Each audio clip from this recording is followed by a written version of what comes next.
Mary and Emily Edmonson, who risked everything for freedom. Mary and Emily Edmonson were teenage sisters from Montgomery County, Maryland, who escaped slavery together, survived capture and sale, secured their freedom, and became public voices in the abolitionist movement.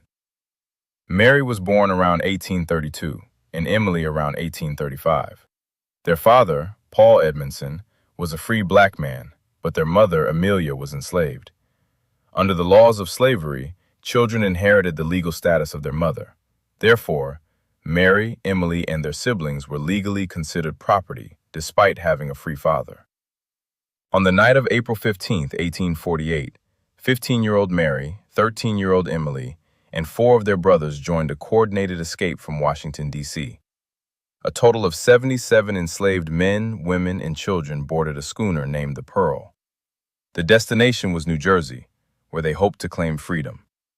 The escape became one of the largest known coordinated attempts by enslaved people to liberate themselves in United States history. Their plan failed when adverse winds delayed the vessel, and pursuers captured it near the mouth of the Potomac River. She was only 13, yet captivity had not convinced her that slavery was legitimate. Sold as punishment for seeking freedom. After the failed escape, Mary, Emily, and their brothers were sold to the slave trading firm of Bruin and Hill. The sisters were confined in the company's slave jail in Alexandria, Virginia, where they were forced to wash clothing while awaiting transportation farther south. They were eventually taken to New Orleans, where enslaved girls and young women faced the threat of sexual exploitation and sale. A yellow fever epidemic disrupted the traders' plans, and Mary and Emily were transported back to the Washington-Alexandria area. Their father refused to abandon them. A father's campaign. Paul Edmonson traveled north in search of help to purchase his daughter's freedom.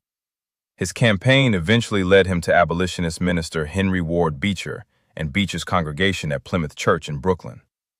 The church raised the slave traders' asking price of $2,250, and Mary and Emily were formally liberated on November 4, 1848.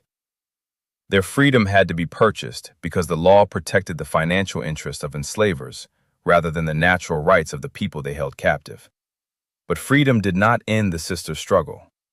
It gave them a larger platform. From freedom seekers to abolitionists. After their liberation, Mary and Emily attended school and traveled across New York, speaking at anti-slavery gatherings. They appeared alongside major abolitionists, using their experiences to expose the brutality of slavery and the interstate slave trade. In 1850, the sisters attended the Fugitive Slave Law Convention in Cazenovia, New York, where they joined Frederick Douglass and other activists opposing legislation that required people in free states to assist in the capture of freedom seekers. Education as liberation. In 1853, Mary and Emily entered the Young Ladies Preparatory School associated with Oberlin College in Ohio. Their supporters hoped the sisters would become teachers and help educate other Black Americans. Tragically, Mary contracted tuberculosis and died shortly afterward, at about 20 years old. Her life was brief, but she had already escaped slavery, survived the domestic slave trade, and publicly challenged the institution that sought to own her. Emily returned to Washington and continued her education at the Normal School for Colored Girls, founded by Myrtilla Minor to prepare Black women to become teachers. Emily later taught, continued to support abolition, and remained active in the struggle for Black advancement.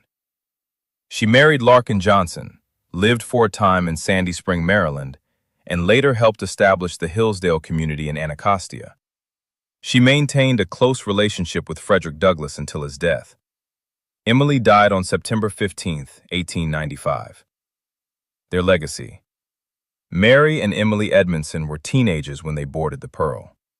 They understood that failure could mean imprisonment, separation from their family, sale to the Deep South, or death. They went anyway.